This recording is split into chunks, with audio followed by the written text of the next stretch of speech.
How do you see it? What do you see now? That's better. Okay, great. So did you hit record, William? Yeah, we're recording. Yeah, I hope that's okay Okay. with everybody. Yeah, we're recording. No, that's fine. I just because we are recording and there's folks that might, call in to watch this later on. I've got some background information that might be a bit repetitive to this group, but again, just in case others want to kind of check things out, I kind of wanted to include those details. So some of this might look a little similar or familiar to you all, but that's okay. So today, really, while we're here, is we want to sort of, as we talked about last week when we were sort of talking about SMCs for water quality and subsidence. Today, we're going to talk a little bit about SMCs for groundwater levels, so GWLs. We all love acronyms, and then aquifer storage. So those are two that we have to address as part of the sort of Sustainable Groundwater Management Act. And so I'm going to kind of walk through a similar format, sort of provide some background, and then we'll just,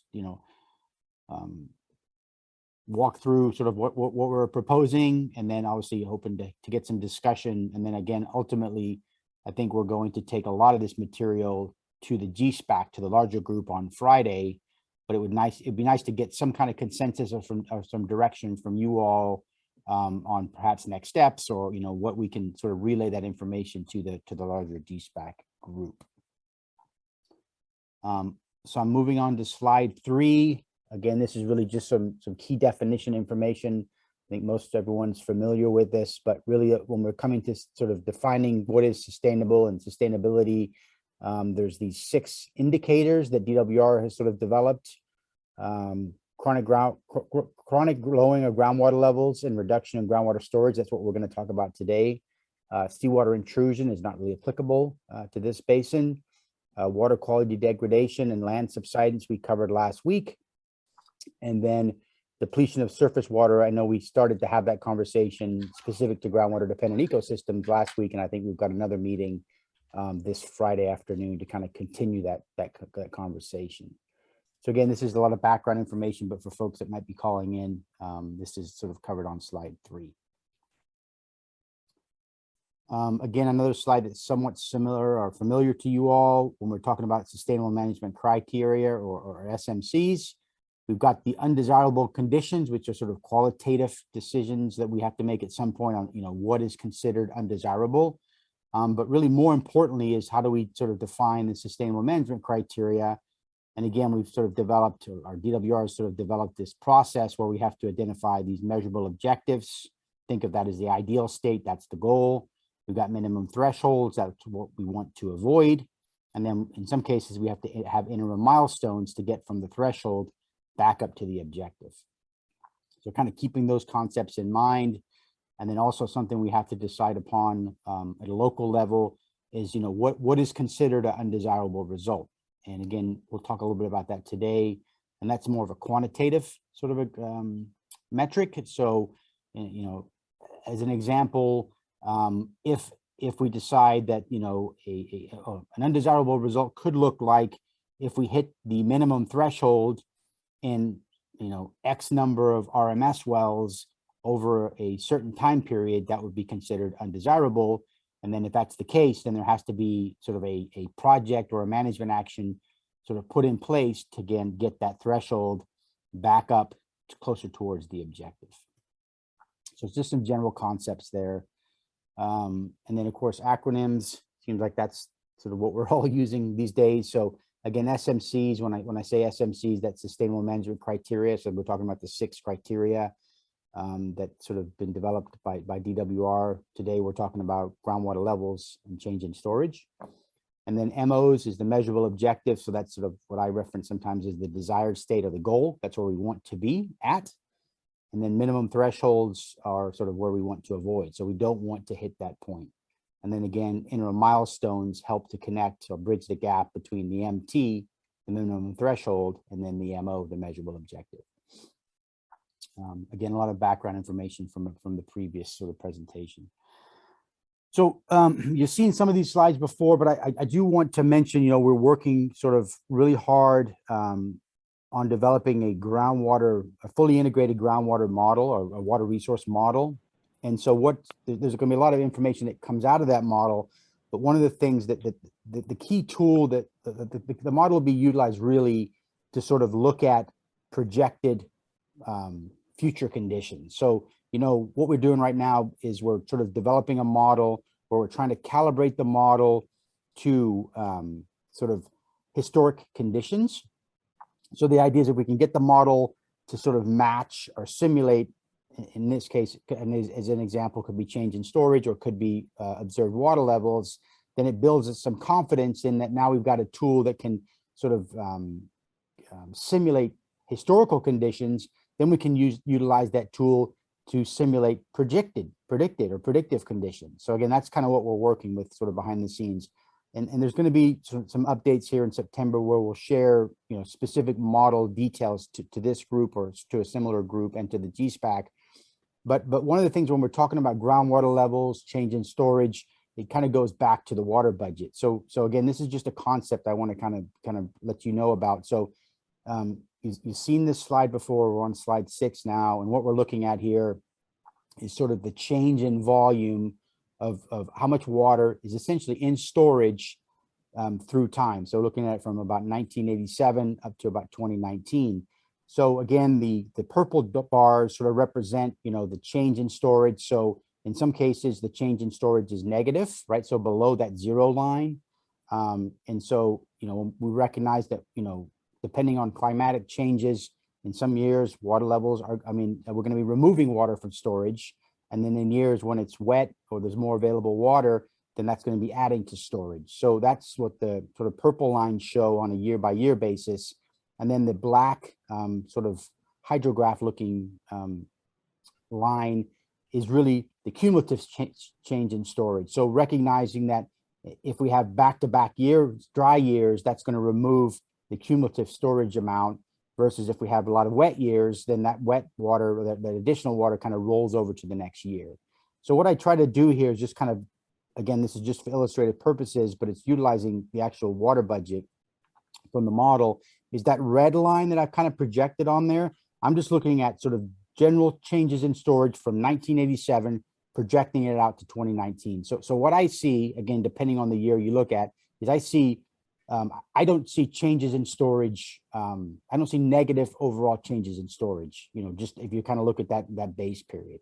Again, depending on the base period you look at, if you pick a sort of a predominantly dry period, so maybe from sort of, I don't know, a 2005 to 2019, you might see a decrease in change in storage. But historically, if you kind of look at from 87 to 2019, the model is predicting a sort of a surplus of water in the system. And so that again, this is just a model. It's just a tool. All models really are wrong. It's just how much available information is there to push into the model or to put into the model. So I just want to kind of illustrate that concept as we kind of go through and start talking about water levels and change in storage, because we have to sort of develop some MOs and MTs specifically for that. This is just another sort of concept that I want to kind of share today. And again, this is information that's coming out of the model. So you can see sort of a couple of hydrographs. And so if you kind of sort of focus in on the hydrograph on the left, essentially we've got groundwater elevations on the y-axis, and then we've got water levels on the x-axis. So you can see water levels are going back from essentially 1984 to about 2019. And then the black dots, those are actually observed water levels at a specific well. And then the purple line, that's how the model is simulating water levels at that specific well. Okay, so if you kind of look at the hydrograph on the left, it looks like it's a pretty good fit. So the observed data is very close to the simulated, to the model data. So in this particular area, the model seems to do a pretty good job of simulating historical water levels. Now, if you sort of focus in on the graphic on the right, you can see in this case, the model is sort of, it does okay in the late 80s of projecting or simulating water levels. But then as we kind of move out, you know, past about 1996 or so, the model sort of error side seems to increase. All right. So in this example, you can see that water levels are being, I would say, under simulated in the model compared to what's being observed. So it's really important to kind of understand that. And then what we're going to do is we're going to calibrate the model further in this area to try to get the simulated to match the observed. Okay, so this is really important when we start looking at MOs and MTs for water levels. And then we want to use the model to kind of project out 40 years into the future. You know, how does the model simulate sort of the observed conditions, because unfortunately we don't have that magic wand to kind of look out into the future. So again, this is just a tool, but I want to sort of explain some of these general concepts to you because it is related to water levels and change in storage. I'm sorry, it seems that folks have questions, so. Yeah, I'm having a hard time. I have like 2 screens, so I'm not seeing folks. Yeah, correct. So David, you want to start? Yes, hi, Eddie. This is David Weiss. Could you go back to the prior? Yes, please. So I'm trying to understand what storage actually means. Is storage basically a current inventory, if you will, of water, or is it the capacity to store water? Is it the size of the warehouse? Or is it what's in the warehouse? It's what's in the warehouse. And so, but the capacity of the basin to store water, if it were full, for instance, if the warehouse were full, do we know what that is? We could calculate that. Yes, we could. It's pretty easy to calculate that. So we could, you know, like right now, this is sort of looking at sort of how much volume is in storage, but we could estimate, hey, if the bathtub was full, what would that volume look like? We can estimate that, yes, or calculate it.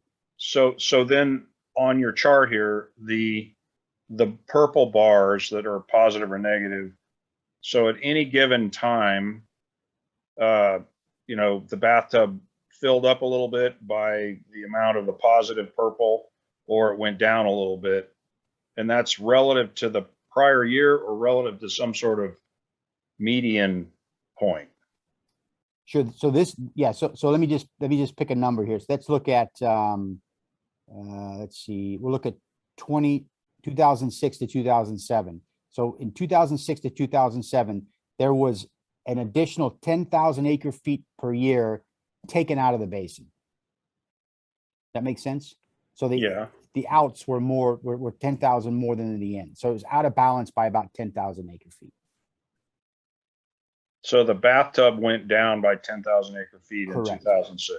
Correct. Yeah. And then it went down by an additional 2,000 feet in 2007.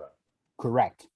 And an additional 4,000 feet in 2008. Correct. And then 2010 was a wet year, so we kind of fill it back up, you know, almost 10,000 acre feet. Right. So that the purple line really is, the purple bars really are just showing changes, not the amount that's in storage at any given time. Correct. Yeah. So it's a change in storage essentially. Okay. Yeah. And then the sawtooth thing above, is that a particular well that's being monitored twice a year? No, that's just the cumulative storage change in the basin. So, you know, if we have a series of wet years, we're going to take water out of the bank, so to speak. And then when we have when we have dry years, we're going to take water out of the bank, so to speak. And then when we have wet years, we're going to add to it. So that's just a cumulative storage change. Okay. So, yeah. Okay. Got it. Thank you. Mm-hmm. We have David and Brenna with a question. We can go with David, or he just went. Peter, do you have a question? Yes. Could you explain the dotted red line again? I didn't Sure. understand that. This is just my interpretation. So what I looked at was like, I wanted to see what the storage was sort of in 87. And then I kind of projected it out to 2019. So the general trend, if you kind of look at this sort of sawtooth graph, is a positive trend. So we're not seeing a decreased trend in groundwater storage. If you kind of look at this period, you look at this period from 87 out to 2019. That's kind of what I'm showing. So let me see if I can state it, if I have it correct. The trend, state again, what is the trend? The trend is, I'm not understanding that. Yeah, Say it one more time. What's the trend that you say? The trend, if you look at 87 to 2019, is we're seeing more water added to the basin than's been taken out. So we're seeing an increase in the cumulative storage. So there's more water coming into the basin than being taken out, basin-wide. Coming in and taking out. So that, does that translate then to less water being pumped from the basin? Is what this you're suggesting? In other words, it was back in 1987, they were pumping was taking out more water out of the basin over the course of the pumping season, if you will, than is being taken out now. I would say it's not just pumping. I would say it's just what, you know, water's being lost to the system through pumping, through ET, through surface flows, you know, those kind of things. So Okay. it's just, there's water being removed from the system. So in terms of water available, where there's more water available now than there was in 1987. On That- a sub-basin scale. If you look at sort of the sub-basin as a whole, it's gaining more water than it was in 1987. Gaining. Okay. That's just a concept though, because again, remember, we're looking at it at a basin scale. So we're kind of averaging everything. Sure. Sort of in the aggregate. Yeah. Now, are we coming back to more? Are there more slides in the future that will add to that? Oh, absolutely. Add to this absolutely. understanding? You know, no, absolutely. This is just sort of, Okay. because I'm going to start talking about some concepts and change in storage. And we're going to Okay. be utilizing water levels, but I just wanted to show you that the modeling tool that's being developed is also going to be able to help evaluate that change in storage. So no Okay. decisions have to be made today on this graphic. This is just sort of an illustration of what can come out of the model specific to change in storage. I'm very glad I don't get tested on this Yeah. on this yet. Okay. All right. Thank you. We have one more question from Brenna. Oh, yeah. Hey, Brenna. Hi, Eddie. Can you go forward a slide, please?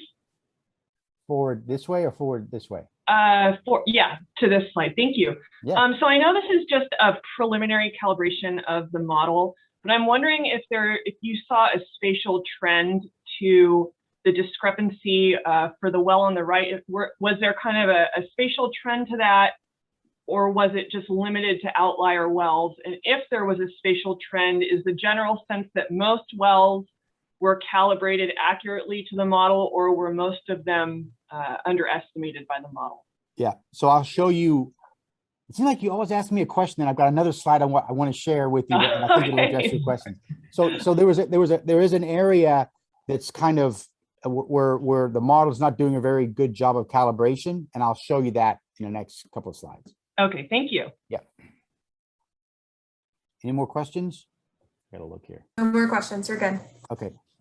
Thank for Maritza for keeping us honest there. So, okay. So really, Brenda, this is kind of what you're asking. So if we looked at all the well data from 87 to 2019, and we sort of compared simulated versus observed, this is how all the data would sort of plot. So you can see, again, this is the simulated. So this is the modeled head, groundwater elevation, essentially. And then this is the observed elevation. So this is data that's measured. So if the model was perfect, everything would plot along this 45-degree line, right? So as an example, if you went out and you measured groundwater levels, you converted to an elevation, and it was measured at 1,400 feet, then the model would simulate 1,400 feet, right? So that's the idea between this sort of this sloped line, this 45-degree line. But we can see in this area, the model is not doing a very good job of simulating heads. And so we're working through that now. This happens to be sort of in the southwest portion of the model of the basin. So, and I'll show you a graphic of that in a second. We think we're probably underestimating our inflows, because again, we're looking at sort of a sort of catchment basin. And so we're trying to figure out, how much water is coming in out of the basin into the model. So we think that's probably what's causing that. But again, this is all preliminary. I'm just kind of trying to show you some of the tools that'll come out of the model as we kind of move through this. Hey, Eddie. Yeah. Sarah had mentioned something up in the top left or the top right corner there. It says Tehama County. Is that just an error on that? Is this data for Tehama County or is that for ours? That's a typo. Yeah. So this should not be Tehama County. It should be you guys. So I'll fix that. Yeah. So anyway, does that kind of make sense on sort of the overall calibration? I don't know. Yeah, hopefully- and just confirming the correlation coefficient is including that underestimated data to everything. It is, yeah. Okay. Yeah.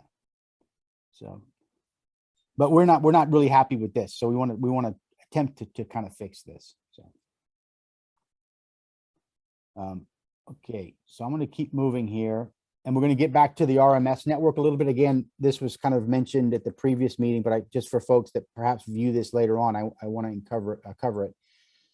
So on the monitoring network, we mentioned last week, we've got two different monitoring networks. We've got the broader monitoring network that's sort of part of the current monitoring program that's going to continue. And then we have to develop a representative monitoring network, or representative monitoring sites. RMS is kind of the acronym. And those sites will represent sort of our network that'll be developed to establish the MOs and MTs. So it's going to be a subset of the broader monitoring network.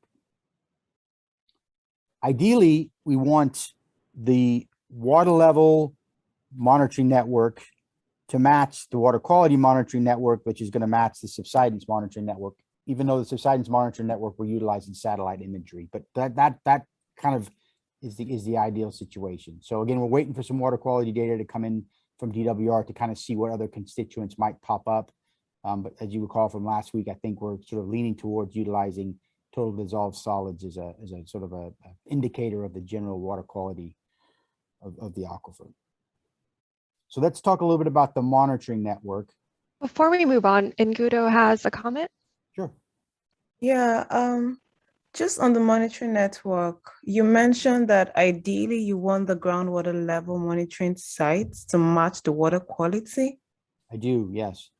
Why is that? Because the reason I ask is because I think there should be priority for monitoring water quality where maybe there's historic contamination, or regions that have heavy agriculture, or regions close to domestic wells where people use it for drinking water, which might not be the same with groundwater level.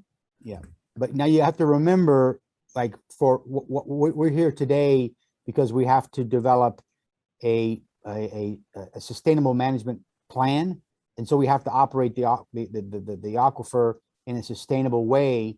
So all we can really control through this sort of process is water levels, right? So if there's water quality problems that are part of septic systems, issues with the lake, there's other regulatory agencies that can kind of manage that, but we're here to manage essentially water levels. And so the reason we like to use water levels at the same level as water quality is because if we see fluctuations in water levels that cause water quality issues, the district or the county has the ability to control that.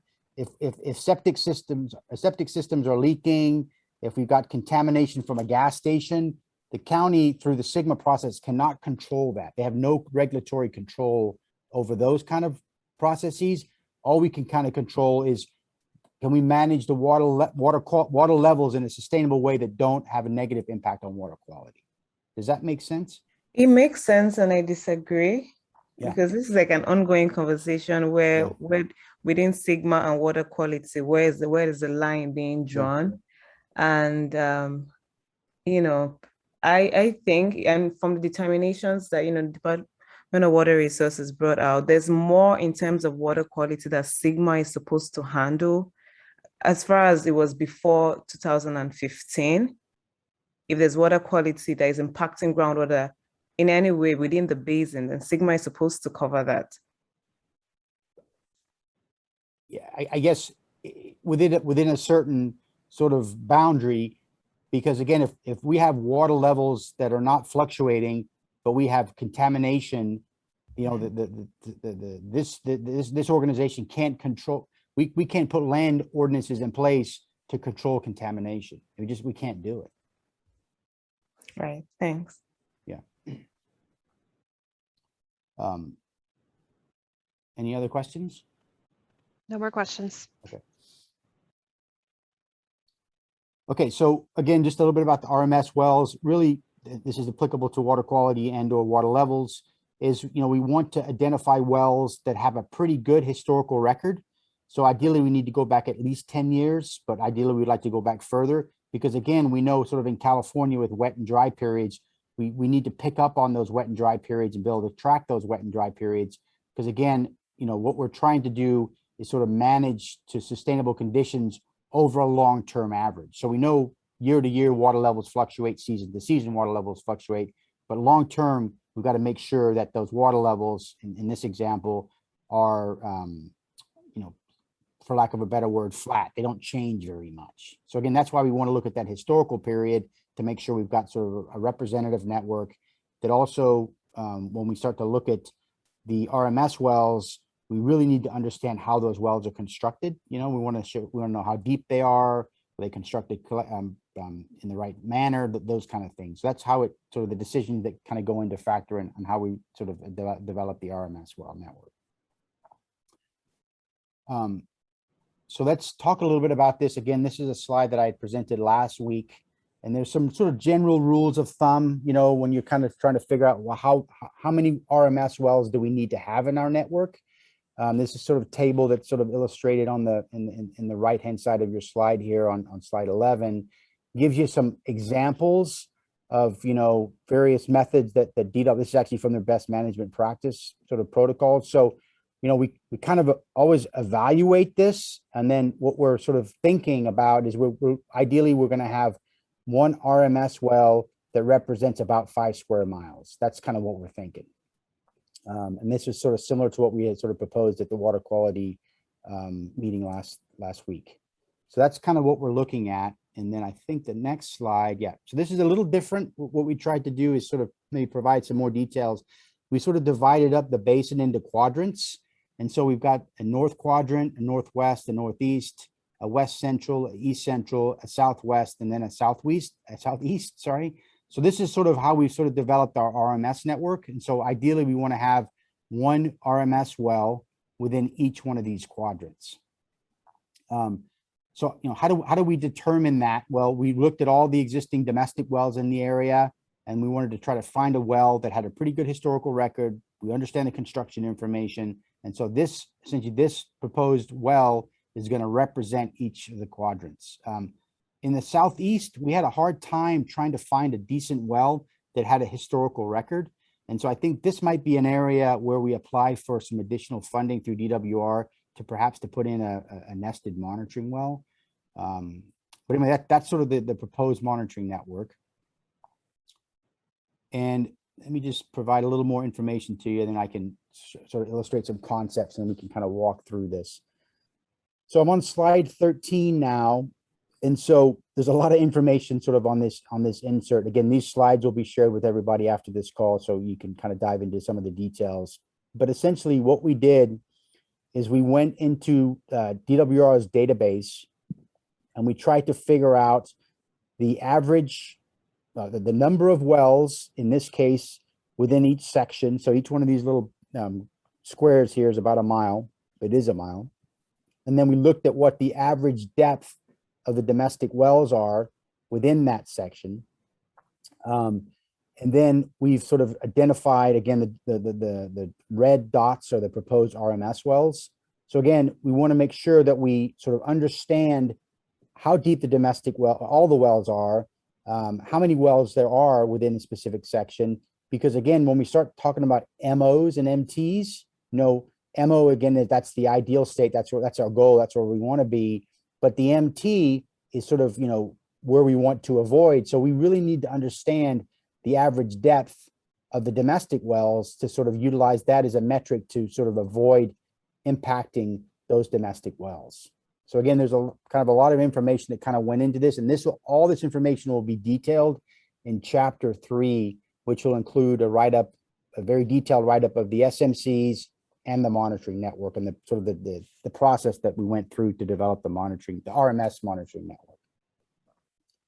Are there any questions on this slide? No questions at the moment. Okay, thanks. So now let me kind of walk you through a couple of concepts here.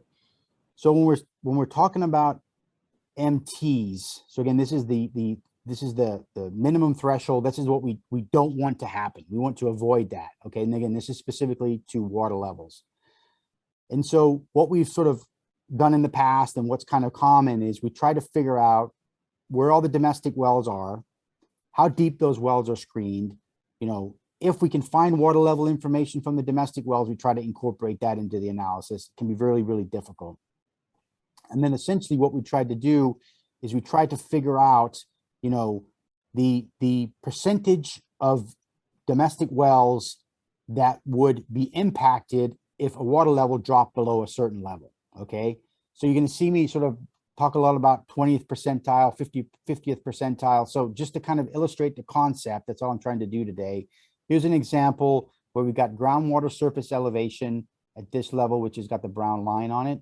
Now, if this groundwater elevation surface, if that dropped to this level, which is sort of outlined in the yellow sort of dots here, there's 20% of these 10 wells that could be impacted, right? So it's really an important concept. So 8 of these wells would be okay because they're screened deeper, but 22 of the wells, or 20% of the 10 wells, could potentially be impacted. So again, these concepts are important because when we start talking about MTs, this is sort of a concept that we've been utilizing other subbasins to avoid impacting domestic wells. And then a similar concept is a 50th percentile. So if water levels went from where I'm kind of highlighting with my cursor now, down to this level, 50% of the domestic wells will be impacted, right? So that's a problem. So again, I want to sort of illustrate these concepts because the next couple of slides I'm going to show you are sort of our best estimate of where we think those percentiles would be. And that's important to understand because, again, when we start talking about MTs, you know, we need to have some metric on where we're going to set the MT.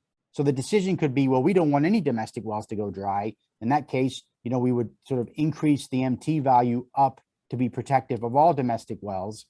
But again, we know seasonally water levels change. And so we just need to eventually the GSPAC needs to sort of agree on an MT and an MO for every single RMS well. That's kind of what we need to figure out at some point. So is this concept kind of clear? Because it's really important for the next couple of slides as I kind of go through this. We have a question from Sarah. Hi, Sarah. So, so it just depends on desirability, right? So if the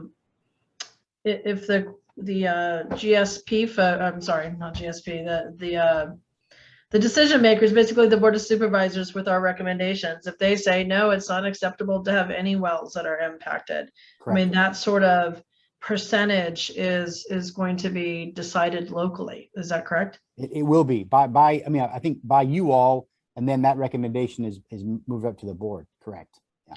So would you be able to speak at all about, in general, what other communities are deciding in terms of sure. This sort of impact? Yeah. So generally, I mean, it kind of depends on where we are in the state, but I'd say in basins that are somewhat healthy, it's anywhere from 10 to 30%.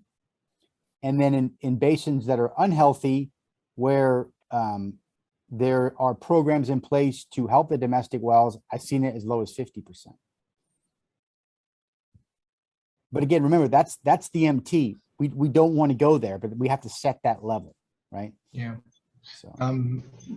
Eddie, this is Ibrahim. One of the also pieces we keep in mind is when we say we want like put the MT at like 10% of the wells or not to exceed 10%. It doesn't mean we're leaving 10% of the people behind. It's just we're providing flexibility because we don't want to trigger false alarms. What happens is some of the domestic wells are constructed basically very shallow. Yeah. Some of them are sit very close to other users with large production wells.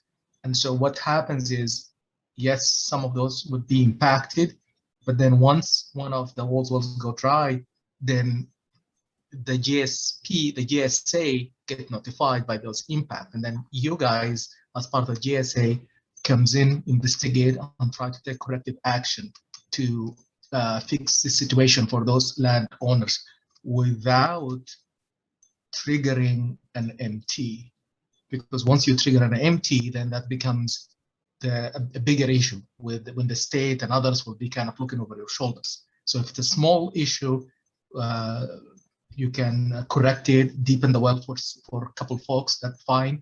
But then if it's not an indicator that the whole basin is going downhill. That's basically what the MT is for. Right. So Peter has a question.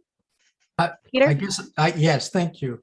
I guess I'm puzzled a bit by the idea that these thresholds are set based on existing wells as opposed to aquifer capacity. That's kind of troubling to me. In other words, in a sense, looking at your orange, your the shallowest wells, I guess, as we interpret it, what would be 4 and 9. If the aquifer has the capacity, meaning it gets recharged, could get recharged every year, and well, by stream flows and things, isn't the solution to deepen the wells? And if you deepen the wells, don't you change the percentages? Anyhow, that's that's kind of my worry is that we're setting, maybe it sounds like we're setting it based on existing wells as opposed to aquifer capacity. Right. And change in storage is another parameter we need to look at. So again, we're kind of following the law that's what we have to do. So they want us to define an MO and an MT for each of the sustainable management criteria. So it's, it's not like we have a choice, we have to do it. So. No, I understand that you have to do it. It's just a question of what do you use it? What do you base it on? Whether it's currently existing wells, regardless of whether the capacity of the aquifer. I'm not. Yeah, and that's exactly what we have done in other basins too. I think Eddie can talk to that. So folks in all basins have been looking at 2 items simultaneously. One is what you described, which is the overall health of the basin. And so they have been asking themselves, just looking at the past over the last 20, 30 years, especially in a healthy basin like yours, there were bad period of droughts. Have we seen significant impacts throughout the basin because of very low groundwater levels? Maybe happened in the past.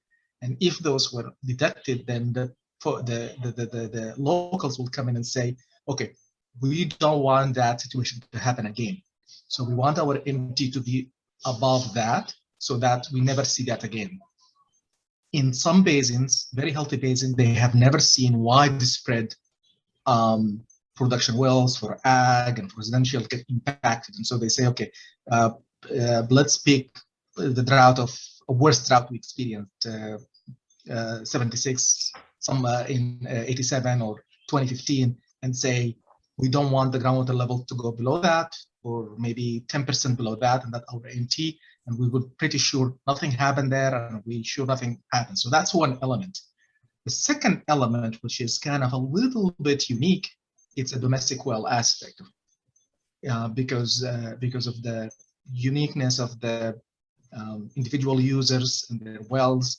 And so trying also to set a level that also get protective of these domestic wells, knowing that many, maybe not this basin, but many basins we investigate, some of the domestic wells are constructed poorly, some of them are kind of old and need to be deepened anyway, and there's localized effects.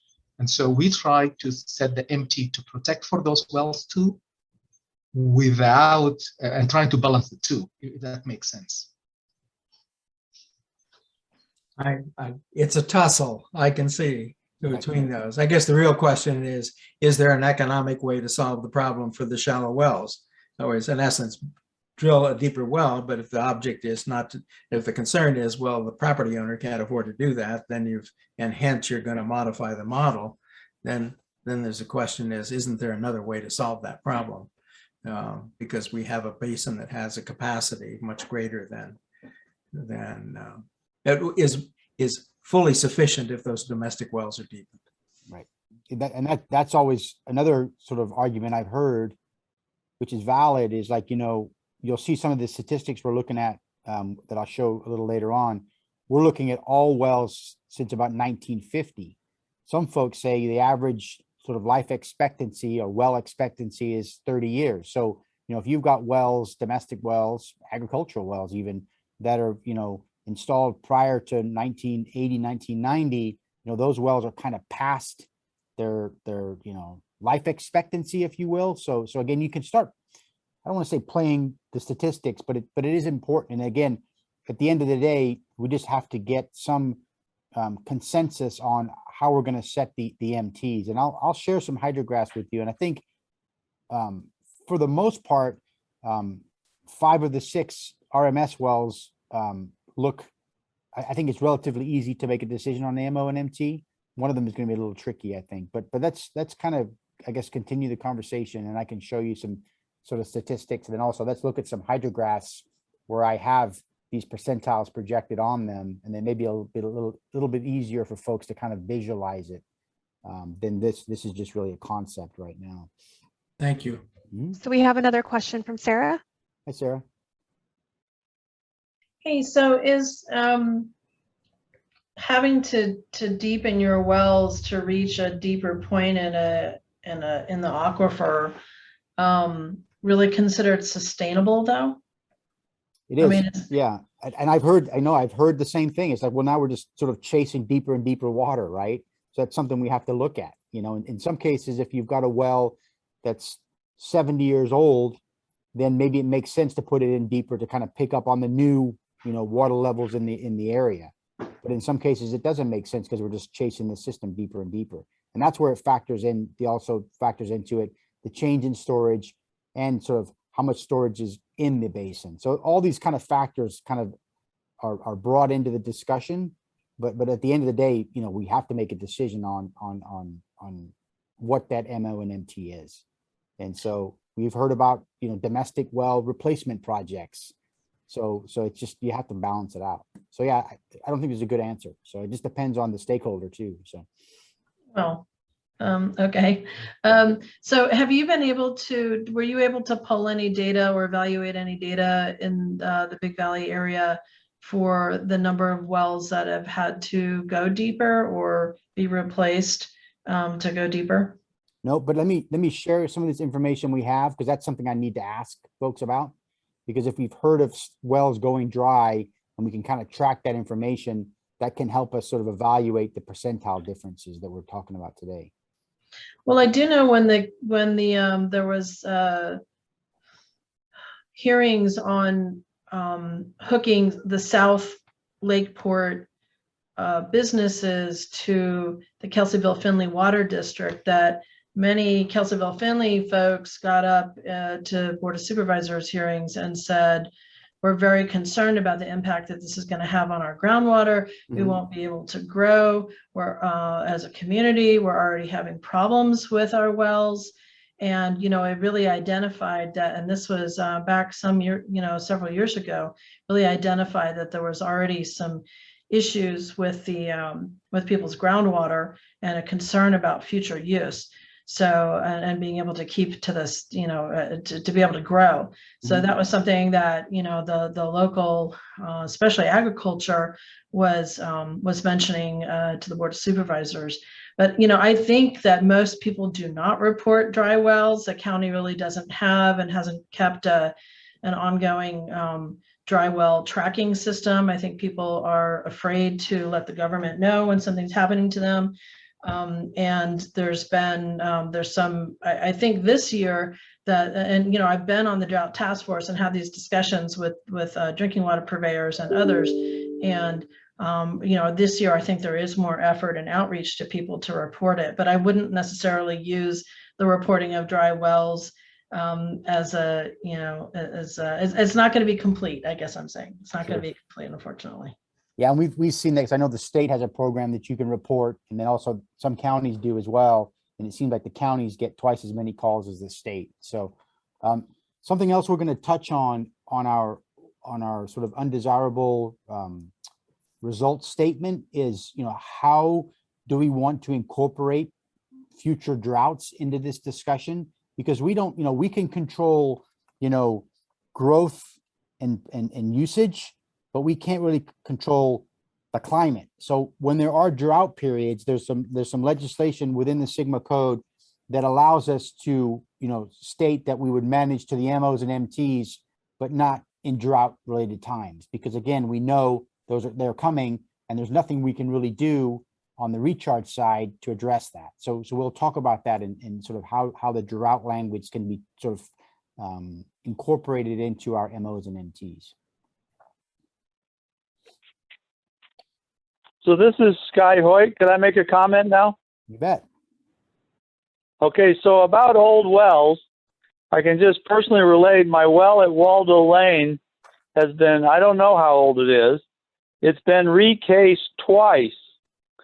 So now when a well is recased, is it then considered a new well? Or, and in my mind, I mean, that's the decay of the casing, the old steel casings is really separate from whether the depth of the well is adequate to maintain in the future. So I don't know how you make all that work, Yeah, I think that kind of goes back to, I mean, one analysis we've done in other areas is we've looked at, okay, let's look at all the domestic wells going back to the 50s.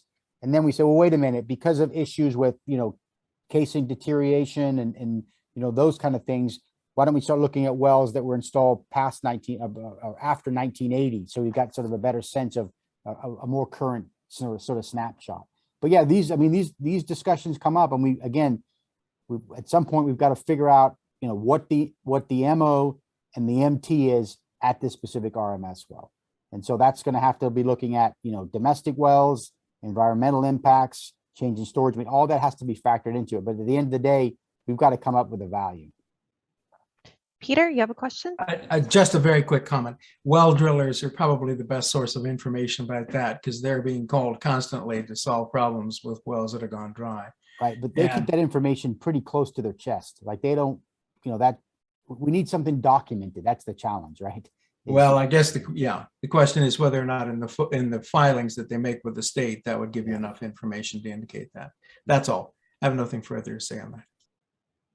Sarah, do you have another question or comment? Yeah, I'm just regarding the well drillers information that they send to the state. So I've been told that, locally, well, both locally and throughout the state, that there is a communications and kind of follow-up problem with the well drillers and state DWR with the well drillers providing that information to them. I do understand the process in the county is that the county does get information from a well driller after the well has been drilled, but it's not their responsibility to send it to the state. So I've spoken with both DWR people within that within CASGEM, as well as with environmental health staff about the follow-up and whether the well completion reports are complete. If that and I think I've mentioned this before. So I guess what's happening locally now is that the well drillers are having to show proof of receipt of the documentation to DWR, and they need to show that to environmental health so that they can close out the projects and the permits. And that is a new thing that they're doing because they're seeing that it's has not been completed, and there's a lot of they understand that it's, well, I've heard it explained as Swiss cheese. Lake County is Swiss cheese for, having complete and proper well information. So I do think that well drillers might be a great source of information, but we might not be getting all of it. Right, and it has to be sort of in a public record, so to speak. But again, I agree. And right now, given sort of our time and what available public information we can get our hands on, we're going to DWR's well completion report database, and that's kind of where our initial statistics are coming from. So let me just move to this next slide just to kind of keep things moving forward. And again, there's a lot of information on this. Is on slide 15 for folks perhaps calling in or listening in later on. And so I've got a map sort of insert on the upper right-hand corner that sort of lays out the grid, and then we've identified the proposed RMS wells that are with the sort of blue X's. And so we've kind of labeled these grids, sort of based on sort of their geographic location. So as an example, this is probably the easiest one to talk about. In the north area, we found a well up here that had a pretty good historical record. So this is sort of the grid name is north, maybe not original, but that's the best we have. This is the RMS well. This is sort of the state numbering system. This is the depth to water in that well in spring 2015. Why did we choose 2015? Because we were just trying to pick a period that was pretty low since Sigma was implemented. So again, this is depth of water at 10.8. I don't know where it is today. We've probably got that information somewhere, but I want to illustrate the concept here. So if we looked at the domestic wells that sort of are in this area around our RMS well, if depth to water in that well, the RMS well, dropped to 30 feet below ground surface, 5% of the domestic wells would be impacted. Okay, and if we sort of done some sort of a similar analysis where we sort of included agricultural wells, and then we just kind of go through this and pick another example. So if depth to water in that well dropped to 39 feet below ground surface, then 20% of the domestic wells could be impacted. Okay, so this was sort of part of the analysis where we're trying to figure out how we're going to set the MTs. So does that make sense to folks? So it's just kind of going through the analysis, looking at a specific RMS well, looking at the domestic and agriculture, looking at all wells surrounding that RMS well, and try to get a sense of if a water level dropped to a certain elevation or feet below ground surface, how many wells could be impacted. That doesn't necessarily mean it is going to be impacted, but just could be impacted. And again, we're utilizing the well completion report data set from DWR. Sarah, you have a question? Yeah, I just want to confirm that. So is the total number of wells what is in the 100th percentile? It would be, yes. Okay, thank you.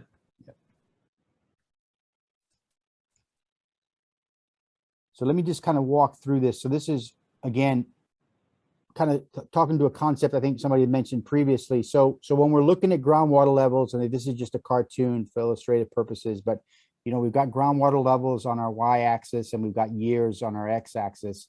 So we know, we mentioned this earlier, if you kind of just sort of follow my cursor, there's a couple of lines. There's a solid white line and a dashed line, but the solid white line is essentially what's going to happen seasonally. We know water levels are going to bounce around. There's going to be dry periods where we see water levels decrease, and then we're going to see wet periods where they increase, okay? And then we got normal years where they don't change that much at all. So when I showed you that graphic earlier, this is for water levels, but storage is sort of similar. If you kind of looked at the graph, the white solid line, I would say this sort of trend represents what I would say sustainable management, because we know, during dry years, we're going to have a hard time controlling the climate. We have no control over that, but it's going to rebound during the wet years. So we're not seeing a decreasing trend in water levels, over this 12-year period. But another example, if we look at this sort of dashed white line, this is a different well, but you can see, it's similar trend. It drops during the dry years. In the wet years, it recovers a little bit, but then when we start to sort of project over a normal period, it still decreases. So this would be considered unsustainable management sort of in DWR's eye. So this is kind of, ideally, we want to set MOs and MTs that will result in having something that's sustainable specific to water levels. So that's just a cartoon just to illustrate kind of what we're going to show you in the next couple of hydrographs here. So Sarah, you have a question or comment?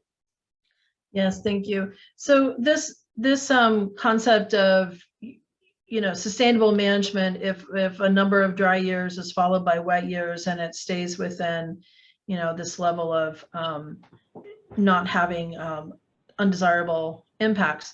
When we have a species like the Clear Lake hitch that are already on the state threatened list, and you have a number of years of dry years, it could be the thing that knocks them out. Mm-hmm. So I'm wondering how the acceptable level of dry years that we could take something on and it still be okay, how does that get set? Especially when we're looking at all the undesirable impacts. Right. So for water levels, we're essentially obviously that's being observed, and then, healthy water levels would recover. But I guess in your example, you're saying, okay, during these dry periods where perhaps there's not enough water being fed to the creeks to support the fish, if that's sort of over a 4 or 5 year, 3 or 4 year period, that would impact the fish.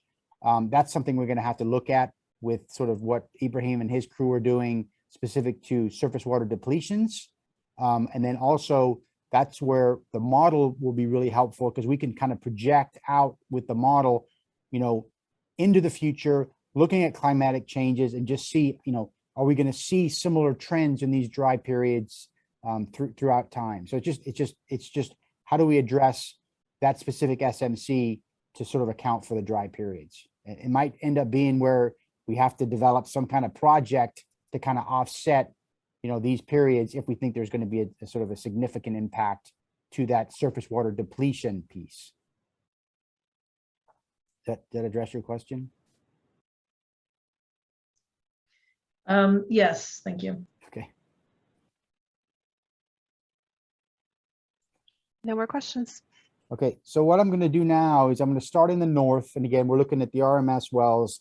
And again, there's a lot of information on this graphic here. So let me kind of show you, sort of walk you around. So we got groundwater elevations on the y-axis, and then we got depth to water on the second y-axis. It's a little easier, I think, sometimes for folks to kind of look at depth to water.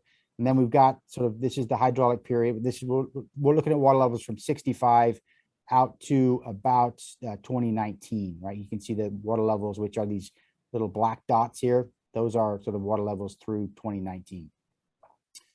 And so, and again, I'll share these slides with you afterwards, but you can see, water levels bounce up and down.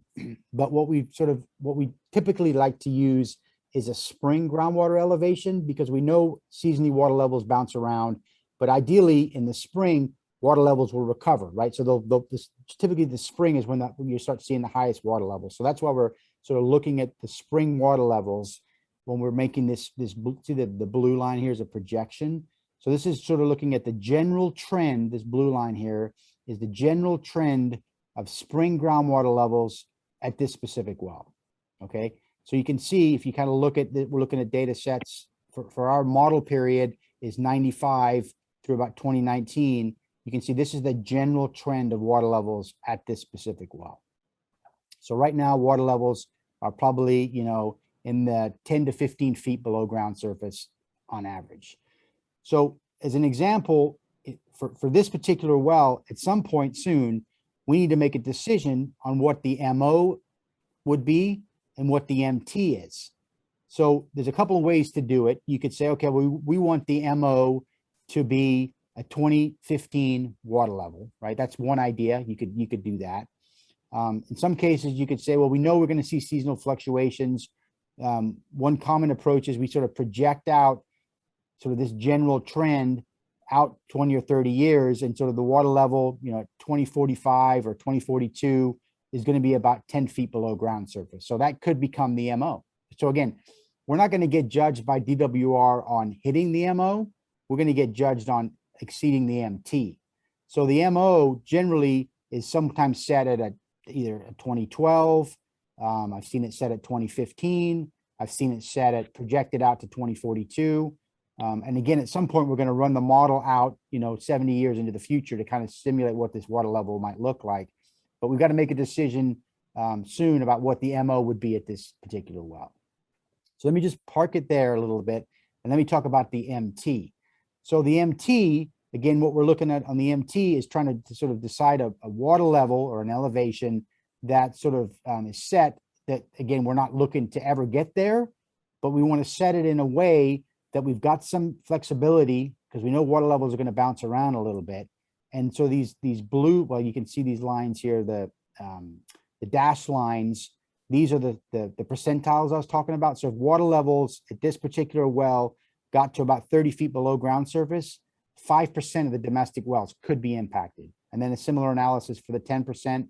And then the green line, I think, is the 20th percentile. So, an idea could be, and again, I need some feedback on this, we could have an MO that's set at a 2015 level, or we could project it out to 2042, which would be about 10 feet below ground surface. and then an MT could be set at 40 feet below ground surface. So again, I don't think we're ever going to get there, but we have to set those values. So if we set, the MT at 40 feet below ground surface, there's a chance that 46% of those wells might go dry. So anyway, I guess just with that, we kind of going to have a similar discussion for every one of these wells. So I guess just with that, I'd like some feedback. If we had to sort of decide on an MO and an MT, what would folks sort of think about sort of maybe setting those values? Keeping in mind, we have to do it. So I just wanted to get some conversations going about that. Peter, you have a question or comment? Quick question. Is the MO and MT set for each of the wells separately? Correct. Yes. Thank you. Brenna, question or comment? Yeah, I just wanted a quick clarification. So for the MO, and I guess more for the MT, would it be one measurement that would trigger that? Because I'm seeing in around 77 and in 1994, we had 2 measurements that were close to the 20th percentile. So I'm just wondering, in setting that MT, should we be looking more for a level that is reasonable, but that we have not come close to hitting yet? Yeah. So we can decide what is considered undesirable. A common approach would be if we saw,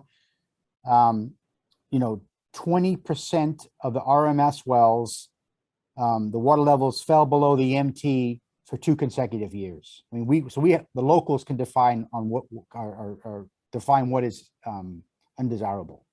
So okay, in your example, that wouldn't be undesirable because let's just assume it was close to the 30%. Let's say it hit that twice, but it happened in the 70s and the 90s, just at this one well, that wouldn't be considered undesirable. I see. Okay, so it's not just one measurement in 1 year. We can set whatever parameter we want in addition to setting the percentile. Correct. Yeah. Okay. It could be set that way if folks decide that's what they want, but typically, we know seasonally things are going to change, so it can be, over a 2 or 3 year period. So it gives us a chance to correct it, because that's the other challenge is, once we hit the MT so let's say it's a 2 year period or a 3 year period, we've got to put a project and or management action in place to get that water level back up. So. This is Ibrahim. So for example, we working with different parts in the state. When people look at a graph like this, typically what comes to the mind is which measurement we pick. So people either pick the spring or the fall. So for example, they say, okay, we were concerned about the health of our basin, and so we want to see the basin basically recover. Basically, it goes down in the fall and recover in the spring. What will be concerning is if we have like 2 or 3 years in a row, the groundwater level the spring does not recover and just have a downtrend. So we're gonna pick some basins, picked up the spring levels. We said we're gonna say the minimum threshold. We don't want to be lower than this in the spring. And the MT is we want to be as high as this in the spring, which basically a lot of people pick an MO measurable objective, a level that will give them an indication that the basin is full. I mean, the basin is a storage. If you reach a certain level, the basin cannot go higher. It's just gonna push water outside the basin, either to the lake or to the adjacent basin. So that's could be considered a basin is full level. You can anticipate that. Others decided to pick up the fall, to look at the fall, and we say, yeah, we care about the fall more, and we don't want the groundwater level to drop this certain level below the fall. And so we will look at the fall levels for both the MT and measurable objectives. The challenge with the fall typically is the fall is very sensitive to groundwater production. And so you might see a lot of noise when all the pumps are on in the late summer and fall and running. you would see those, and so you have a lot of signals that you kind of worry about. Anyway, but that's kind of the two paths most people has decided to go down. So just to kind of get some discussions going, I'll be brave enough to kind of throw out an MO and an MT. So for this well, I have a preference for spring water levels. So my thought would be for a spring water level. I mean, I think right now it's kind of bouncing around a little bit, but the spring generally is in that 10 feet below ground surface area. So just kind of looking at the projection out to 2042, just because we know there's some error there. If I sort of said, okay, well, I think the MO could be 15 feet below ground surface. So right now, I think we're operating above the MO, which is okay. But what would folks think about if I said, oh, let's have an MO of 15 feet? And I don't have any hidden agendas here. I haven't given it a lot of thought. And an MT could be set at 40 feet, which would protect 30% of the domestic wells. So 15 and 40 is kind of what Eddie's suggesting. Ibrahim, what's your thoughts?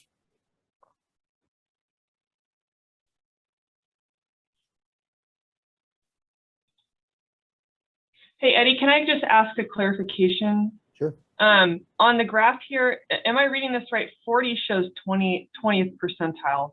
30th percentile looks like it's closer to 45. I've just thrown a number out there. So I'm thinking 20th percentile would be about 40 feet below ground surface. I'm sorry, 40 feet below ground surface. So the green line represents the 20th percentile. Does that make sense? Yes. Okay. Yes. So Eddie suggests 15 and 40. What do folks think? They like that? They don't like it? Again, we've got to eventually develop these. So, and we've got 6 or 7 of them to do. So what do folks think of that? Brenna, do you have a comment? Sarah, sorry, I do, but Sarah raised her hand before I thought of it. Sarah? No, go ahead, Brenna, because you were just talking. That's fine. Okay, so Eddie, just wanted to ask: are kind of the MOs and MPV throughout? Is that consistent for other aquifers of the same status? I mean, I know it's not going to be all the same, but in general, are those fairly standard? Like 20th percentile type of protection? Is that what you're seeing in other groundwater basins? Yeah, I mean, that's what we tried to do. The challenge really is not a lot, but several of these subbasins, they don't really dive into the domestic wells. So what they'll use instead, I think Ibrahim touched on this previously, is they say, okay, look, stakeholders, in 2015, were you hearing concerns about domestic wells going dry? Yes, they were. Okay, we'll set the MT at a 2015 water level. I mean, that's one approach. But I've seen others say, well, 2015 is when Sigma was enacted, so we're going to set our MO at 2015. So there's no general rule of thumb. I guess it really sort of depends on sort of the stakeholders, but typically they're setting their MOs, close to a 2015 water level, and then the MTs are generally based on when stakeholders had heard about problems in the basin where wells are going dry, and or if there's been the additional analysis with the domestic wells. That's kind of what's kind of been looked at. So, Sarah? Thank you. I just needed a little bit of help with the process here, and I wasn't at the last meeting, so I probably have missed some key stuff which you might have already explained. But my understanding was that the RMS, the wells, were going to be finalized at the advisory committee meeting on Friday. And so I'm wondering, with this process of going through and setting MOs and MTs for wells that haven't been chosen yet, and we're doing it individually. So I'm just kind of wondering about that process. And the other thing I'm wondering is how this works with the other undesirable impacts. And, you know, if you have, if it's acceptable to allow certain groundwater elevation or I guess ground surface, you know, depth, then, and the impacts that could have to the groundwater surface water interconnectedness. So we could be setting a, you know, a level for these wells and the acceptable MO and MT, but what that means in terms of other undesirables. And so whether, you know, that's going to be integrated in terms of making the decision, or how to integrate that in terms of making decision. Right. Yeah. So the first question was, and I think this came up at our last SMC ad hoc, was because we're going to take this information to the GSPAC on Friday, it would, you know, ideally make more sense if you know, if we kind of report it out from the, you know, groundwater quality and subsidence network. So the general consensus was we're going to utilize TDS at these proposed RMS wells. So we're not making any final decisions. It was just a sort of a more of a suggestion. And so, you know, if there's some discussion that we need more RMS wells, or we don't like these RMS wells, I don't think that'll happen, but we still have the flexibility. So we're not like, if Sarah, you say, I think the MO should be set at, you know, 15 and 40 today, you know, that's just sort of a general discussion. We need the larger group to make that decision. But if we don't get this smaller group to kind of at least have some ideas, it's gonna be really difficult to kind of get the larger group to kind of move that conversation and make a decision on that. So. Well, I mean, I feel like I want to see these well depth percentiles for more than just the 6 wells that have been picked, or the 5 wells that have been picked, because how can we, you know, how do I know that, you know, these aren't like the best ones?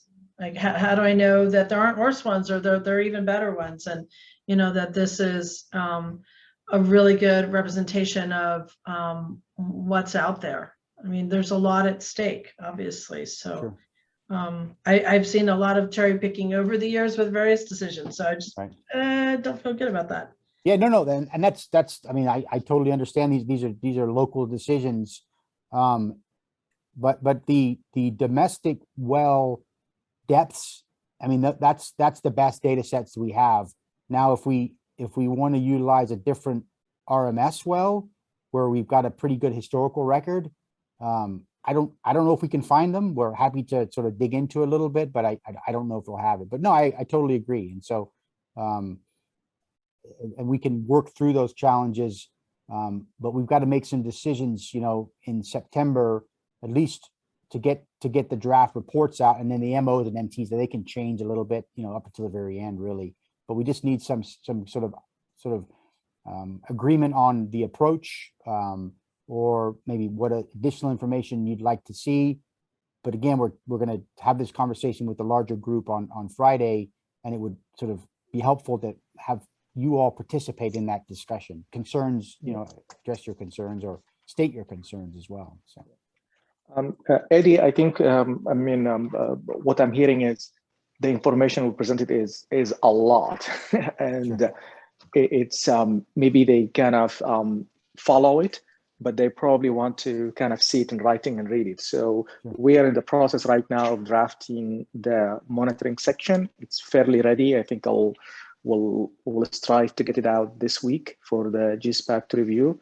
And then in the meantime, we can also work and put together like exhibits to kind of summarize and show all of the, just kind of the process we went through, all of the domestic wells, how many of those, available well data, and all of the well they have with their information and record and what's missing.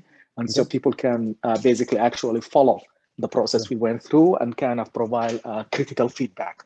Right. That makes sense, but I guess I was just trying to have some sort of general discussions about, so I guess the folks sort of agree with the general approach. So we're kind of looking at, you know, historic water levels, and then we're trying to identify, you know, the for the MO, we're trying to identify a level, that's sort of a manageable or is achievable. And then on the MT, sort of incorporating sort of the average depth of domestic wells. I mean, the folks agree with that approach generally? That would be helpful to get some feedback on. So Peter has a question or comment. I guess I'm trying to see what the practical consequences are of this. So we set a date, let's say it's a 40 is the MT, and then it's then something that, let's say, goes below that. What in the real world then happens? What's the consequence of that? I guess is that question. And just for a clarification question, at this location for this well, this is a domestic well. Is that what I understand? It is a domestic well. It is a domestic well. All right. So back to my question then. What in the real world happens? Sure. So once let's say we set the MT at 40 feet below ground surface, and then the decision is amongst this group, the GSPAC, and then ultimately the board, the recommendation is, okay, when do we sort of consider having an undesirable result? So the undesirable result could be when the MT, let's just pick on this well, drops below 40 feet below ground surface for either 2 or 3 consecutive years, then there has to be a management and or project implemented. So a management action could be, okay, no more agricultural pumping in this area until the domestic well water level comes back up above 40 feet below ground surface. It could be, let's develop a project, a recharge project, to get more water into this area. It could be, okay, we've got domestic wells that are impacted.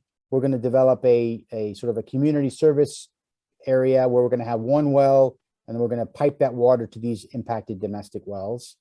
It could be, we're not going to allow any more well drilling in this area until those water levels come back up. So again, those are locally decided decisions, but that's sort of, that's the trigger would be, you know, when we hit the MT for, it could be 1, could be 2, could be 3 consecutive years, then we have to implement a project and or management action to get that water level back up above 40 feet below ground surface. Okay. And if you don't take action, then that's where trigger the state and the water board to comes in. Okay. And the plan is, the action and the plan is then is designed at that time as opposed to now. In other words, when that happens, is that then the time that, in other words, that the plan is put together based on all the facts that are available about the situation? Correct. And every 5 years we can update that. So if in 5 years we start seeing the trends changing, there's the opportunity to revisit the MOs and MTs. That's what I've been told by DWR. Nobody knows because we haven't tested it yet. So. No, but I mean the remedial action. For example, forming a community service district and pumping and getting water to all of these folks. Or the other alternative is stopping pumping from agriculture. In other words, those things are decided by the board at that time based on a plan that's put together at that time. Is that what I understand? Correct. And we would probably not be so specific. We would just say, you know, here are some items that could be implemented if the MT was hit. That's sort of the focus of the projects and management action chapter. So there is something then in this document ultimately that says here are alternatives that would be employed or presented given if that happened. Is that what I want to get clarity here on that? No. You're right, Peter. We don't do that. The GSP asks us to set a framework for actions, i.e. the triggers, who will be notified, how we act, and how often the GSA meet to monitor and kind of evaluate these impacts. But we don't specify specific action, what happens if MTs are violated. Okay. All of the management action we have right now in the plan is to improve data collection, improve management.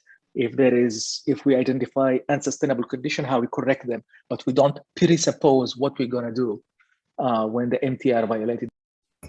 Okay, thank you. Brenna has a question or comment.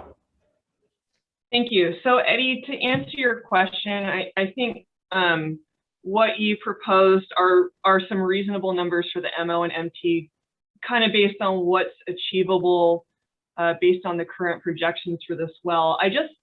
I have a question, or I guess a clarification back to Sarah's point about a broader network. I just want to confirm that my understanding of the RMS wells were kind of based on some standardized, one well every 5 square miles. Is that correct? And I think we even chose more monitoring wells over kind of what, am I understanding that correctly? And then I guess the second part to my question is, is this kind of the standard process, or are there other groundwater basins that will choose to expand these well depth MOs and MPs beyond the RMS network to include more wells, or is it kind of standard just in that RMS network?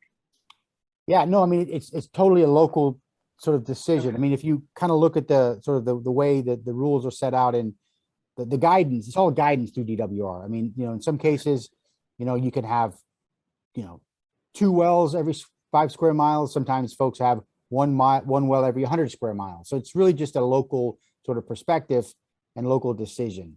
But keep in mind, we've got the existing monitoring networks, which I think, what is it, William, 40, 45 plus wells that we have that we're continuing to monitor. But then we need a subset of those that has a decent historical record so we can really understand the trends.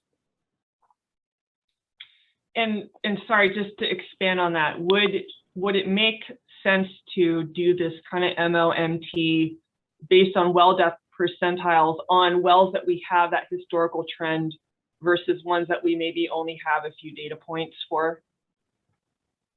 I think the challenge is, if we have a shorter time period, we're going to miss some of these early data sets. Like, a lot of the Cows Jam wells came online, I think, in 2008, I think. So that's why it's sort of really important for us to have, we need water levels that are at least span a 10-year period. And in our case, we're looking at 30-year period. So at least a 10-year historical record we need. That's according to DWR. For the meeting on Friday, I'm wondering if, because we are talking about the RMS well network, would it be possible to highlight wells that have that long history that we could look at? Yeah, and that's what these wells are really. These are the wells that have the historical record. Yeah. I mean, we have wells going back to 65 on this particular well. So, okay. Yeah. Okay. Thank you. So Eddie, this is Sky. Can I make a comment now? Absolutely. Okay. So I can't see everybody's hand up. It's okay. So that's why I asked you that way. Yeah, no worries. So okay, so just in reference to the idea of what standard you're going to use, I think you're talking about using the year 2015. Is that right? That's just one approach. I mean, I think okay. Yeah, that's one approach. You could, I mean, typically some folks say, 2015 there was a drought, water levels were pretty low. That's set that as the objective, or in some cases the threshold. Okay. It just depends. Yeah. So my comment is this, just to refresh everyone's memory. I was selling in the farmer's market and encountering thousands of Kelseyville residents or Kelseyville area residents every week that year. And as I remember, that was the year that Governor Brown mandated punitive pricing to the local water districts. And we, as I remember, the Kelseyville-Finley Water District instituted tier pricing. And I heard a lot of negative feedback from members of the public about that, particularly home gardeners. And so I would say that, and I'm not saying that it's a right-on standard, but to base the standard on that year, it's going to stand out in the public's mind. The vast majority, or at least many, maybe not the majority, of residents may well remember that year, and it'd be an easy benchmark for them to relate to. So, anyway, so that to me is, in selling this to the public, that would be an easier understood thing than using some other, contrived thing. 2015 is fairly recent, and it did affect many people in the basin. Not all the people. I don't have any idea what percentage of the residents were on the public water, the special district water, versus, private wells. I don't have that. Probably you've got that number. But, you know, these are the people who have to be happy with this plan, I think. And I remember when the water company put the punitive pricing in, you know, I criticized it and said, well, why? I don't think we have a problem. But they didn't want to fight the state, was my outlook on it. So, but I think people will remember that year. So if you can build the benchmark on that year, I think it'll really help the public to understand it. That's really my point. Okay. Yeah. I mean, and then the other sort of supportive argument I've heard for 2015 is that was when sort of Sigma was sort of enacted, so to speak, and that's kind of what we're having to manage too. So I mean, that's another common reason folks will pick 2015. In our case, would be for an MO, wouldn't be for an MT, but would be an MO. Okay. So I guess, you know, it's about 4:30. I've got 6 or 7 of these that I was just going to kind of go through. And, you know, at some point, you know, again, we'll share these slides. We can continue the conversation on Friday. But at some point, we've got to come up with an MO and an MT for each one of these locations. So just kind of keep that in mind. And we've got a bit of time. And we can include some sort of placeholders actually within the chapter 3, which is going to focus on SMCs, but just to kind of keep the process moving, we just, you know, we've got to get some decisions at some point. So, Peter, you have a question or comment? Well, just comment. I guess tentatively at this point, I would say go with your proposal, Eddie, just so we can move on to the other ones and kind of get a feel for it. But please understand, we may want to come back on that. Absolutely, and it's easy to adjust them. I mean, just, you know, it's just, we have a summary table, and then, you know, those are sort of incorporated into the specific chapter, so they can be adjusted and changed. But at some point, just everybody needs to realize that we have to make a decision on the MO and MT. So, which I think everybody does. Let me just say too, I take some comfort in the idea that if somehow we hit some of these thresholds, heaven forbid, but if it should happen, that then there will be a lot of discussion about what to do in response to that. And so that we're looking at multiple kinds of solutions and not just jumping to be something punitive. Right. So do you think it would be helpful for our discussion on Friday with the larger group if I have some general recommendations on MOs and Ts and MTs that we can kind of just discuss as a group? Would that be? I would think so. But from my standpoint, I think that would be helpful because we got to have some place to start. And okay. This is there's just an immense amount of material. In other words, all these decisions. So it just seems to me like it makes sense for us to give something starting. Are you going on next to another well or a different topic? Yeah, no, okay. I do want to leave a bit of room for storage because that plays into this a little bit, but let me just kind of go through this. And again, I'm going to go through it quickly just because I think everybody's got the general concept approach down, but I just want to kind of scroll through some of these wells. So here's an example. This is sort of a well that represents the northeast quadrant. So again, a similar plot.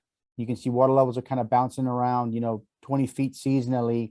But again, sort of following that logic, if we kind of pick a water level, it could be a 2015 for the MO. We could project that general slope out to 2042 or 2045. And then I've got the information for the domestic wells sort of within the general area of the RMS well. So again, let's just keep going, but this is sort of a concept that I wanted to show specific to the northeast well location.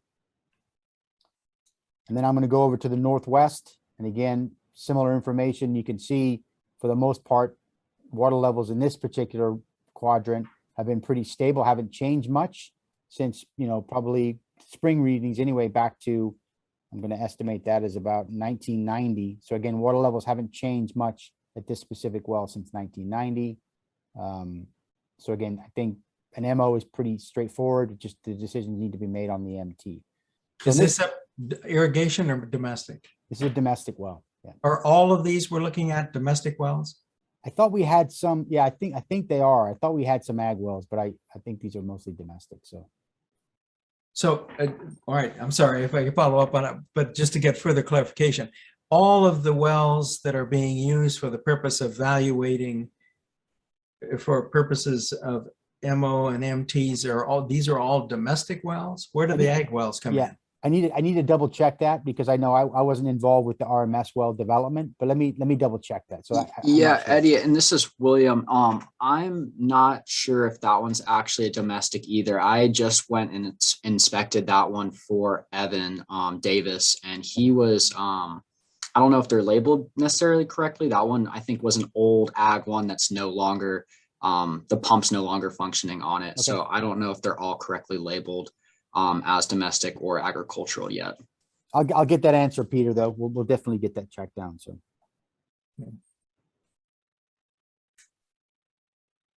Okay, so anyway, that's looking at the Northwest, and then we'll go down to this East Central. You can kind of see in this case, we're seeing water levels actually increase. So again, there's some ways that we can handle that with the MO and the MT. But you can see in this case, a lot of the domestic wells are sort of screened shallow. So we kind of have to keep that in mind when we set the MT. So that's that well. And then West Central, again, in this particular area, we're actually seeing water levels again increase. So that needs to sort of be factored into the MO and MT discussion at some point. And then the Southwest one, this was one that you can kind of see, we've got some, according to our data sources, we've actually got wells that are actually already dry. I think there's a couple of things going on in this area. We do know that we've got wells that are screened sort of in the alluvium, but also down into the volcanics. So there's the sort of the vertical hydraulic connectivity is creating some of these challenges. But again, this is an area where we need to dive into this a little bit deeper, because you can see if we just sort of went with that sort of similar approach and projected out, you know, if we chose let's say a 2015 water level, I mean, according to our numbers, based on well completion reports, there's 10% of these wells that have already gone dry. I have a feeling that some of these wells are probably really, really old and not even being used anymore, but we're not picking that up in our analysis. So again, this is an area where sort of our current approach we need to dive into this a little bit deeper. So, but again, this is just data we're getting from DWR from a public source. So again, I think some of these wells are probably don't exist anymore, but we need to kind of factor that and refine that a little bit. So, okay, so let me just show you this summary slide. Again, this is just a thought of these, and this is ultimately what we have to fill out for our chapter 3.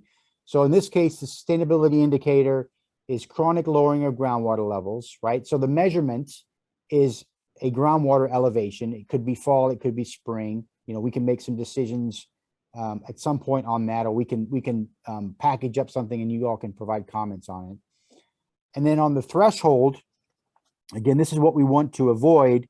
And this is just an example, but it could be where we see on average 10 to 20% of the domestic wells could be impacted. That could be our justification for setting the MT. And then the MO, there's a couple of ways we could do it. We could pick a 2015 groundwater elevation, or we could project that out into the future and then sort of adjust that to have some kind of margin of error. We could utilize the model to sort of project out what the water level would be, you know, modeled in 2042, 2072. We could look at the model to try to figure out what that MO might look like. Again, lots of options, but I just wanted to kind of share sort of a summary slide. And then the interim milestones, I think in our case, depending on where we select the MO and MT, we're really probably above the MO anyway.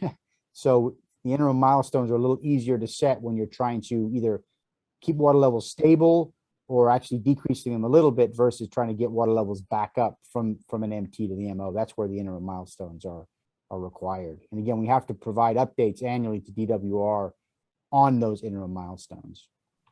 And then the undesirable result could be, I mean, we talked about it, it could be, as an example, where 25% of groundwater elevations measured at the same RMS well exceed the associated MT for 2 consecutive measurements. This is something that one of our clients decided to include. It says, if the water year is dry or critically dry, so if we're in a drought period, the MT is allowed to drop below that And as long as it recovers during a wetter period, it wouldn't be considered an undesirable result. So that's just a statement that one of our previous clients wanted to include, because they were concerned that if we hit the MT during a drought period and we have to put projects and management actions in place, but then we get a wet spring, then it's sort of a lot of effort to kind of implement that project and management action when perhaps it wasn't really warranted at the time. So again, this undesirable result statement will be developed by you all and then sort of approved at some point by the board. So we'll get through this. Let me just, because I've got about 20 minutes, I want to sort of illustrate another concept. So again, this is another sustainable management criteria that we have to address. It's groundwater storage. So there's a couple of ways to do this. We can utilize the model, or the idea is if we use water levels as a proxy to understand storage. So this cartoon hopefully can kind of explain it. So imagine, you've got this bucket and we measure depth of water in this bucket and water levels are not changing, right? So if water levels are not changing, that essentially shows you that storage is not changing, it's stable. So we can utilize water levels as a proxy to sort of better estimate storage change. And then similar example is, if we've got water levels in the bucket that are rising, that suggests that groundwater storage is increasing, which I think I showed you in one of the previous slides. We do see that in a couple of during wet periods within this basin. And then, the counter argument is if we have water levels in the bucket that drop, so again, we measure water levels in a well, in a bucket, those water levels drop, then that's going to suggest that storage is changing. So again, we can't have that. So hopefully the concept is we can utilize groundwater levels as a proxy to estimate change in storage. So if water levels are flat or don't change, that suggests that groundwater storage doesn't change much. So that's the concept. So the idea is, as an example, similar to the water level graph I showed you previously, if imagine if this was the storage trend, again, we've got this in the model, but if we have a sustainable basin, that storage, even though it fluctuates sort of dry periods, wet periods, generally is going to be flat. And I think the previous, or one of the slides I showed you with the red arrow, again, that was my interpretation. I was actually seeing water levels or storage changes increase. So, is that true? I think so. But again, we'll dive into those details later when we have the model. But what we're trying to avoid is we want to avoid unsustainable management where we start to see, water levels decrease, which would mean storage would decrease. This is not okay with developing the SMCs. So is that We kind have a of question. Sorry, we have Yeah, a no question from David. Hey, David. Hi, Eddie. So going back a few slides, you don't have to move back, but just when you were showing those wells and the thresholds and sort of your projection out to 2045, most of them were declining or slightly declining, but there was one or two that was actually increasing. And so is that, first of all, is that possible in this basin? And then secondly, if it is, can a remedial action, if we were to trigger a minimum, if we were to hit a minimum threshold in one part of the basin, but could we supplement the groundwater in that part of the basin from an area that's got ample water at that particular time? Yes. Yeah. And so does that then indicate sustainability for the whole basin?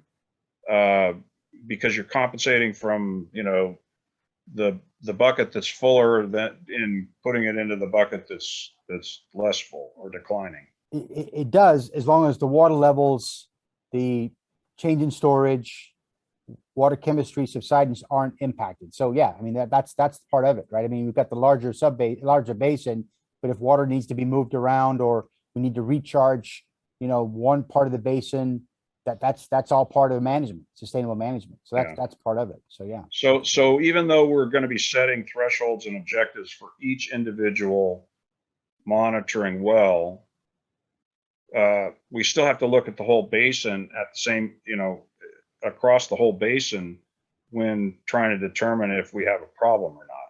Is that correct? It is, but if we trigger one of those SMCs, then we've got to put a project and or management action in place to get that, MT back up to the MO or something like that. So Right. if any of those get triggered, then that's a problem. So. Right. Thank you. So kind of going back to the concept of groundwater storage, what we're kind of proposing is, and we'll utilize the model a little bit, but the thought is, again, nothing's been decided, but this is sort of a similar summary table. The sustainability indicator that we have to address is reduction in groundwater storage. The measurement that we're proposing is we would use groundwater levels as a proxy for groundwater change in storage. And then, the MOs and the MTs will be the same as those developed for the groundwater level SMC, as would the interim milestones and the undesirable results. So that's sort of a common approach when we're sort of trying to address groundwater levels and storage. We try to use water levels as a proxy for storage. So hopefully that's clear. Sorry, Sarah has a question or comment. Yeah. So what are some of the other measurements besides using a proxy? Sure. We could utilize the model. So the model would essentially, what we tried to do is we try to balance out storage, throughout time. Another thought is you utilize, essentially you contour the change in groundwater elevation from year to year and look at that to estimate storage. So those, you're not directly using groundwater levels as a proxy. You're using the groundwater elevation map to generate a storage change map. So that's another common approach. So ultimately, everything sort of goes back to utilizing water levels in some fashion, either to generate a groundwater contour map that's then used to generate a change in storage map, or you use groundwater levels as a proxy. And so with the amount of data that's available for whatever RMS wells are chosen, then there's enough information to be able to, feel confident that it's not, that it's representative of the area. I mean, I think so. We never have enough data, but I mean, that's kind of the approach we're looking at. For the change in storage, we could actually utilize the larger monitoring network to kind of fill in some of the data gaps. That's another approach.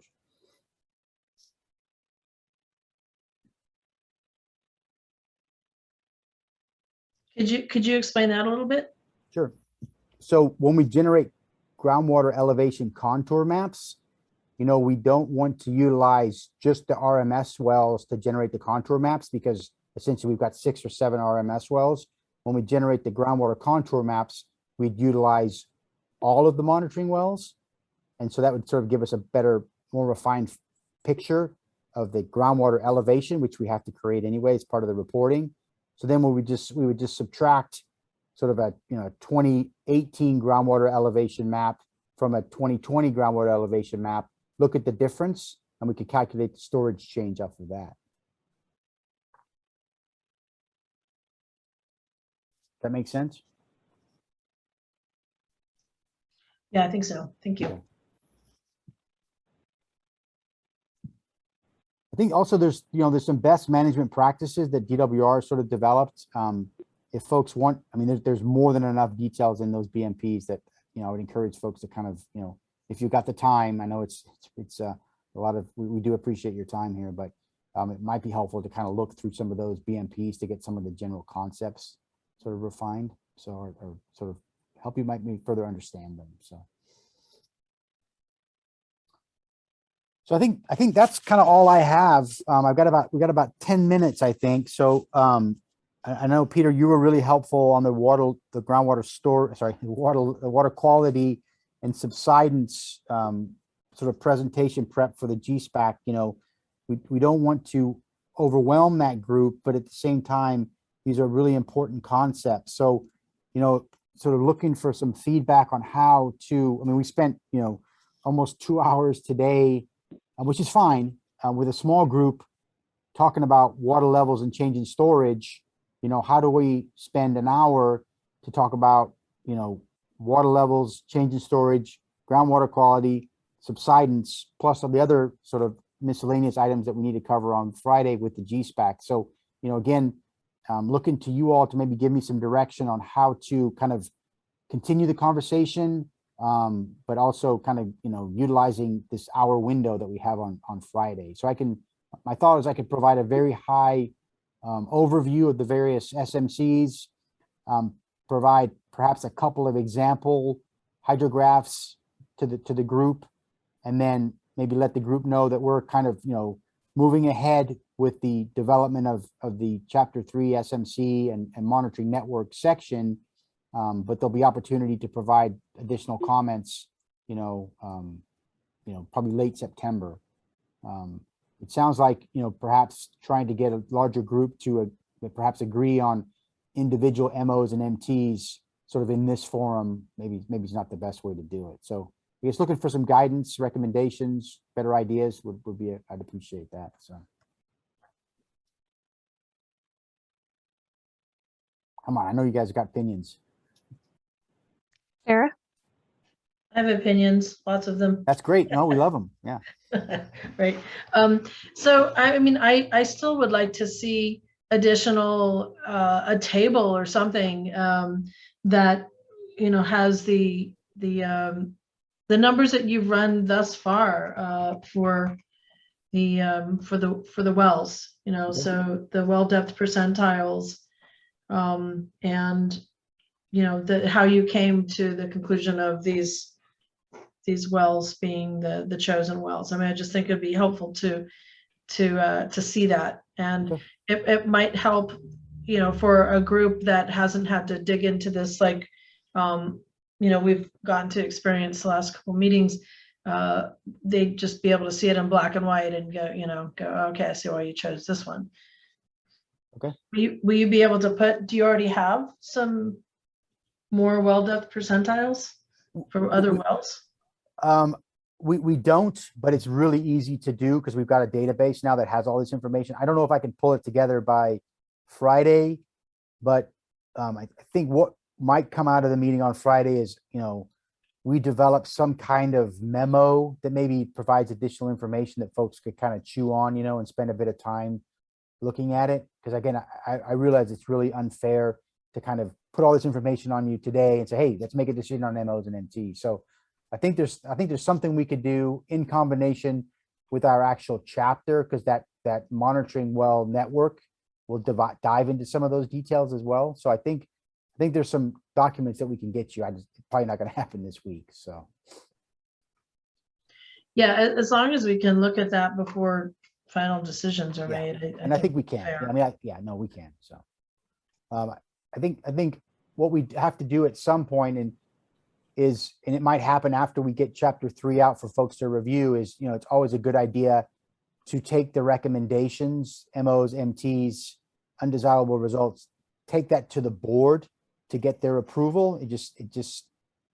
It'll help things if folks sort of after the fact start challenging the MOs and MTs, where we can say, look, this was approved by the board, the GSPAC recommendation. I mean, it makes things a lot easier. So we'll get there. Yeah, we'll get there.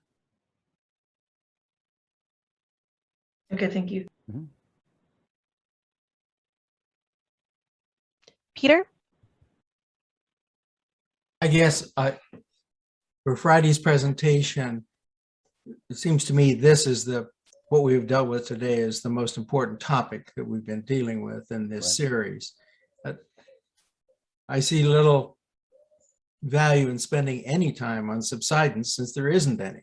Sure. So I would give priorities to this and topics about which there need to be decisions made. Right. I guess that'd be my comment.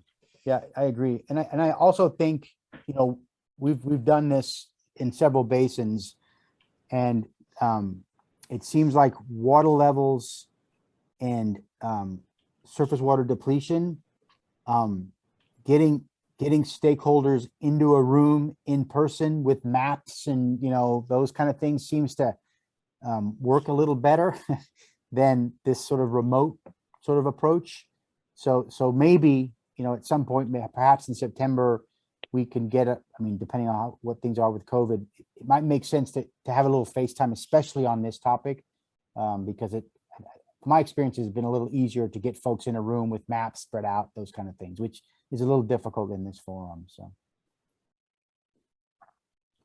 I'll let Christy and William work that part out. So anyway, that's just a thought, specifically to groundwater levels and sort of surface water depletion, so.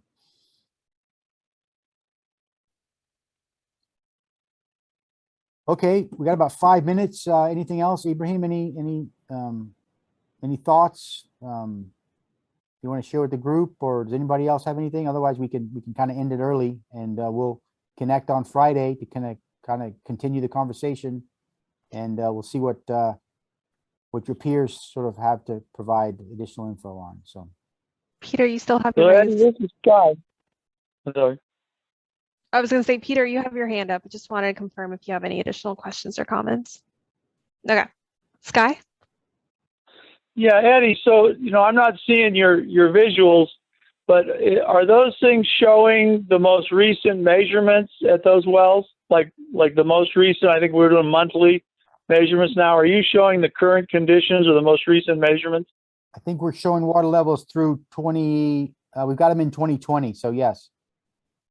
No, I mean this year, this month, whatever, the most recent, because that would give us a real-time perspective on what's happening today, which everybody knows what's happening today, right? So that, to me, that would be an important bit of data to help evaluate all these numbers.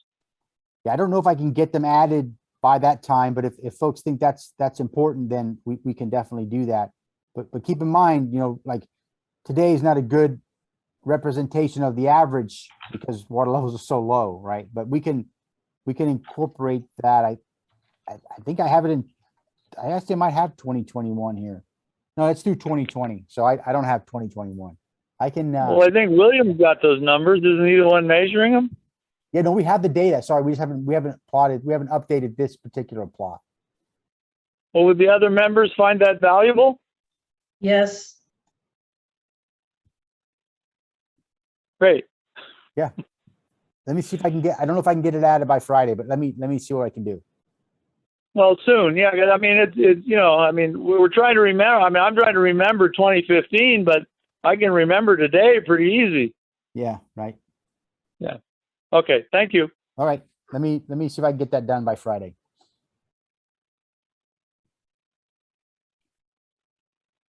Okay.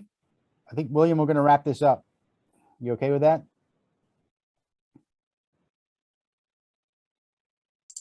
Yes, Fair. we did hear that. Sorry. Yes. No worries. Sarah has Sorry, one Eddie. last question or comment. Hi, Sarah. What's up? Yeah, I'm just curious why the 2021 data wasn't put in there, because if they take it in the spring and that would have been data that would have been all sent over at the same time, I would think. Yeah, I think really because our historical period, because that's what we're kind of looking at, is from 1990 to 2020. So that's sort of our historical period. And that our model period is from 1990 through 2019. So that's why it's not in there. But we can include it. It's not a big deal. So.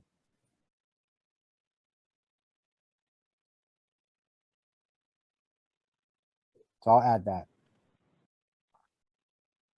Okay, any other questions? No more questions or comments.